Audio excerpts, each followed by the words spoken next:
Good evening, ladies and gentlemen. I'm Jared Smith. And I'm Aidan Levija. Nope. Let's get into the news. All right, it is Pride Month here in June, which marks the annual celebration of the LGBTQ movement originating from the Stonewall riots in 1969. Gay Pride, the name, originated in 1970. Bill Clinton was the first president to issue Pride Month as a proclamation and celebration. Jared, do you have anything to say about this? I think that the LGBTQ movement is a very good movement, and I think it is right for them to have a month to celebrate their pride and acceptance into our community. What do you have to think about it, Aidan? I could not have said that better. I'm just going to say that. I think that pride is prideful. Thank you, ladies and gentlemen. On to our next topic. Welcome back. Our next topic will be climate change. Liberal agendas would have you believe that the world is going to end in the year 2050 due to carbon dioxide emissions. While we do have a major impact on our environment, this is far from the truth. Less than 0.5% of the gases in our atmosphere are carbon dioxide.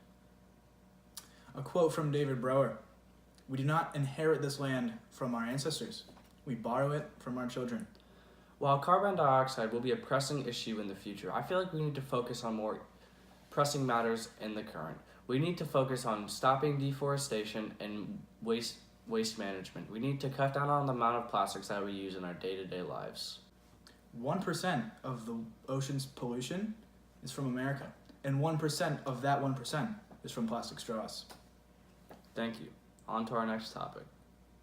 Welcome back. Our third topic will be the Mueller investigation. The Mueller report was released, and it showed no sign of collusion with the election of President Donald Trump in 2016 with the Russians. They did not work together. But Democrats still believe, after 2 years of thorough investigation, that there was interference. You would think after 2 years of taxpayer investigations that the Democratic Party would just drop the claims and move on to bettering the American people's causes.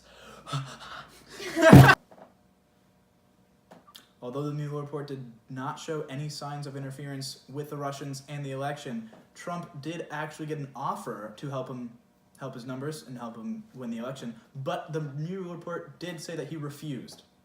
Trump is the rightful American president. Trump 2020. You're here.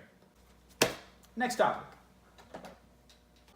And now, for our final and last topic, let's talk about foreign affairs with China. The U.S. government currently owes $1.058 trillion to China.